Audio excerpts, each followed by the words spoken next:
Hi, என் பேர் பிரதீப். இப்போ வந்து எங்கள் தோட்டத்தில் வந்து மரவள்ளி கிழங்கு விளைஞ்சிருக்கு. அதை போய் பறிக்கலாம் வாங்க.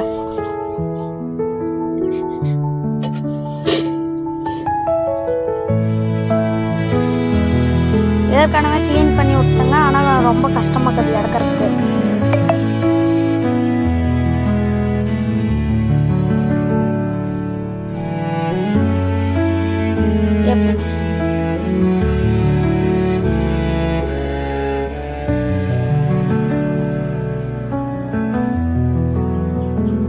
எப்படியோ ஒன்று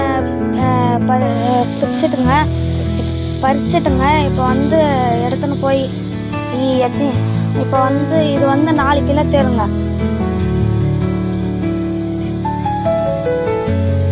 தேங்க்யூ.